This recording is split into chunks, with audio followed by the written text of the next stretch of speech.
All right, let's redo this since the last one I decided to do vertically and it looked like shit. So, small business State of the Union. I'm sure most of you have seen Donald Trump, seen the State of the Union, whether you consider him your president or not. Full disclosure, I voted for the man. Reason being is I thought he might make a change because the last 8 years with Obama, as an American and as a small business owner, didn't work for me. I'm really kind of down the center, not completely Republican, not a Democrat. I just want people to do what they say and say what they do. And if it benefits me, then great. And if it benefits others, great. But selfishly, I hope for myself to do a little bit better than the guy standing next to me, because that's just how an entrepreneur, it's how a business owner thinks, and that's how we should think. So getting past the full disclosure bit, 1 year in, and as a business owner, I have not benefited from the Trump administration. With Obama, he pretty much came in and said he wasn't going to do anything for us business owners. I respect that a little more than I respect someone that says they're going to do for me and then they don't do for me. If you're not going to do anything for me, say it. Then I'll find a way around it, to survive. But don't lie to me and tell me that you're going to and then you don't. What I see has been going on is big business has been benefiting, big business has been gaining, not small businesses. I'd like to touch on the fact or a point that most people don't really understand is there's a certain organization, certain group in the government called the SBA, Small Business Administration. I challenge anyone to go onto the SBA website and to, sitting down is gonna suck, and to look at what the SBA considers a small business. SBA considers a small business once you click on their link. I'm working on stuff here. Once you click on their link and it tells you what they consider a small business, their average small business can make up to, I think it's $15 million a year in revenue. That's right, I said it, $15 million. I didn't say 15,000, I didn't say 150,000. I said, I believe it's 15 million. It's not small business, folks.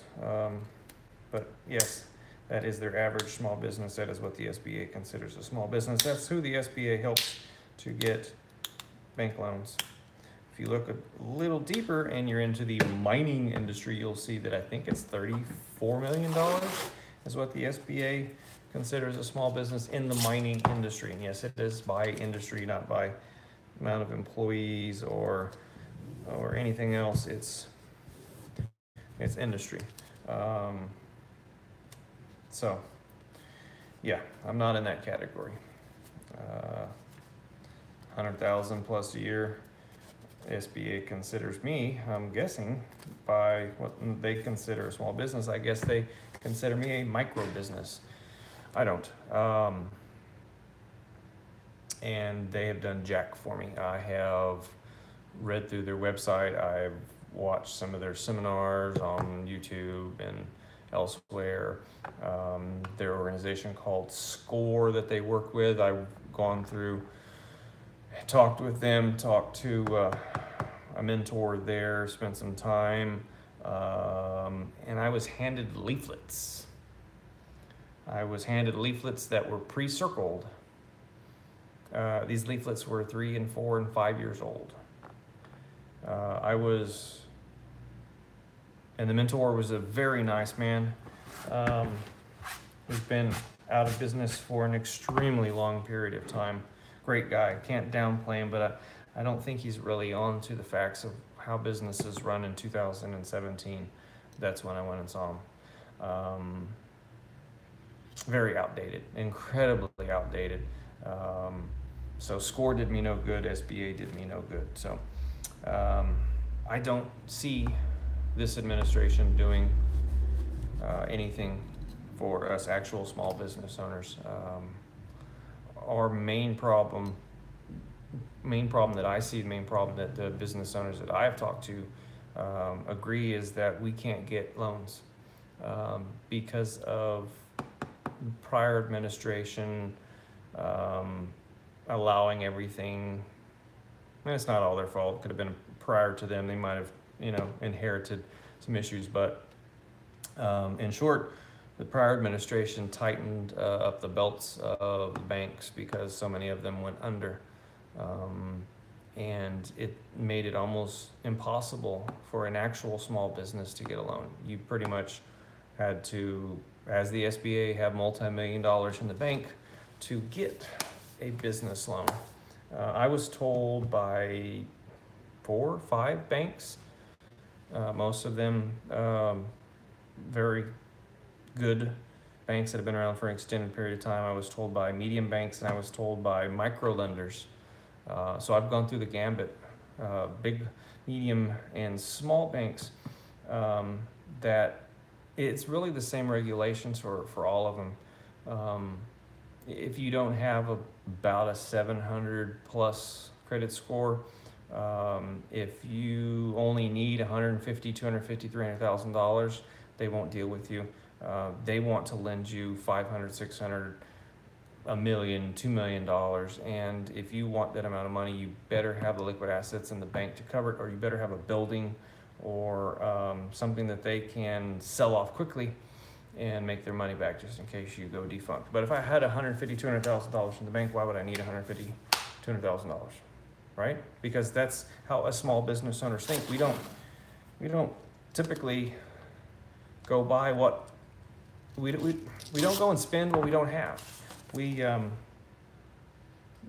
spend what we have in the bank, and we might put a little bit on credit cards that we don't have because we have to, but we don't have the ability just to go out and get these bank loans for $500,000, $1 million to float us by for the next 2 or 3 or 4 years because we want to pay ourselves, $10,000 a month, so we can go live the good life. That's not how small business owners do.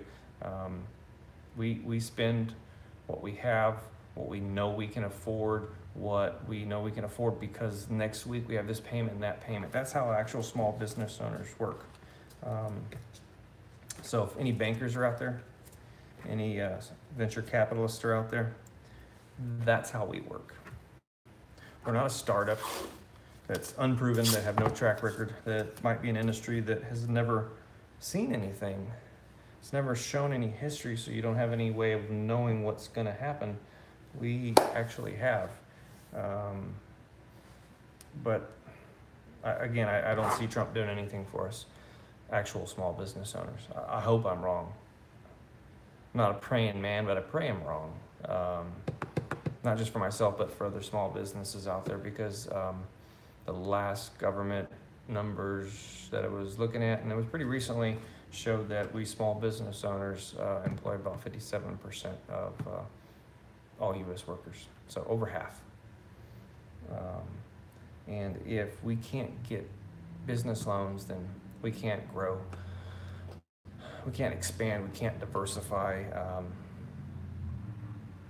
I'm hearing things, that the United States no longer uses its brain to make things, that there's not new things that come out, that we don't really sit down, think about things, draw things out, build things and go, ta-da, something new.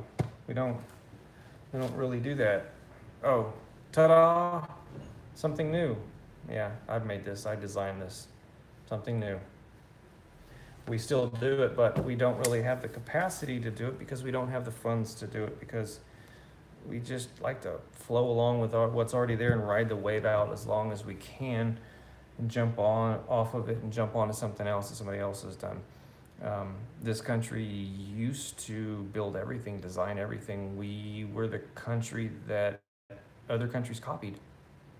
Hell, China still known to buy things, reverse engineer them, and then produce them in their own as cheaply as possible, and puts us out. That's been the complaint against China for an extended period of time. But what do we make in America anymore that China has to do that with? I saw a Tesla Model 3 that was purchased and shipped over the sea. One of them was going to Germany, I think, and then another one was going to Asia, China, I suppose. But very little anymore does China really reverse engineer and screw us out of patents and this and that. What else is there? It's still here. We have it. We still have that initiative. We still have that ingenuity. It's just we can't afford to do it anymore because it costs too much. It's too expensive, and people are taking jobs that they don't like and that are just the same old. So we have to do something about it. We have to loosen the regulations in the banks so as business owners can get loans. My understanding is through listening to many venture capitalists, is about 20% of the money that they loan out actually makes a profit. So that's 80% of those loans that y'all venture capitalists make fail. And I would assume, because primarily what you loan to is the hashtag startup. Again, you've got a business, you got an industry with a startup that is not proven. And you wonder why 80% of it fail. So why would you not want to put your money into a business like mine that's been around for a while? It's gone through the test of time, and we ain't made a buttload of money, but we've made money enough to pay our bills, survive, pay employees, myself, and have the ability to expand and diversify. Why wouldn't you want to put your money into a business like that? And I can tell you that there are a plethora of other businesses like mine that are in that position that have been around for a while, that have stood the test of time, that have weathered the storm and just need a little push. We need a hand up. We don't need a hand out. And I see the hashtag startups as a hand out. People start them not knowing if it's going to do anything. They have a higher rate of end cash when they do make it, but they have a higher rate of failure. Why not invest in companies that have been around? 10 years. 10 years I've been in business. Up until November of 2016, never had to borrow a penny. I had the opportunity to expand my business into Austin from San Antonio. And man, I went to small banks, I went to medium banks, went to micro banks, and like I said earlier, they didn't care. They couldn't help me. I was able to take a small loan of $26,000 from a family member, which killed me to do so, but I knew that was the only way that I was going to be able to expand. And January 1, we celebrated 1 year in Austin, Texas. April, 10 years in San Antonio. But that was the first time I've ever had to take a penny to be able to. I wouldn't have had to take a penny to stay in business. I just needed to expand, and that was the only way to do it. So, but why wouldn't banks and why wouldn't venture capitalists like to invest in the companies like mine? I'm not saying just mine, because maybe you're not really interested in the automotive industry. Maybe you don't have experience or the know-how or whatever of the automotive industry, but maybe there is an industry that you are interested in, that you have experience and knowledge in. Why wouldn't you want to go to one of those businesses that have been around a little while? Go to Google, look online, see how long that business has been around, fly down, talk to them, sit down with them, see if they've got the ability to diversify, to expand, and maybe invest in them, if not in my business. It's a thought. It's a thought, because this administration is not going to do anything for us. And if you're a venture capitalist, you probably made your money and you probably busted your ass to make it. I doubt that a large percent of you guys or ladies just made it on a whim. Some of the people that I've talked to that are venture capitalists, that they didn't know much about the automotive industry, so they didn't invest. But most of them that I talked to, I can say most, but there's only been a couple, two I think, they busted their ass to get to where they're at, and they could feel what I was saying. So if this can get back to Trump, we need your help, brother. We need your help. If there's a banker out there listening, we need your help. I won't die on the vine if I don't get any help, but I won't be able to expand and to diversify my business if I don't. If there is a investor out there that's interested in the automotive industry, look us up online, Murphy's Law Roadside Assistance. We're in San Antonio, Texas. We're in Austin, Texas. I've got an opportunity to expand. I've got the opportunity to diversify my business, and I need a hand up. I don't need a handout. I don't want a handout. I'll not ever take a dollar that I haven't earned. So think about it, America. Think about what you're doing when you're buying things. Buy local. Find out what's in your city. Find out what's in your state, what's made here, what's sold here, and buy there. Buy American. Yeah, it's cheaper at Walmart, but that tag on that shirt, that tag on those blue jeans,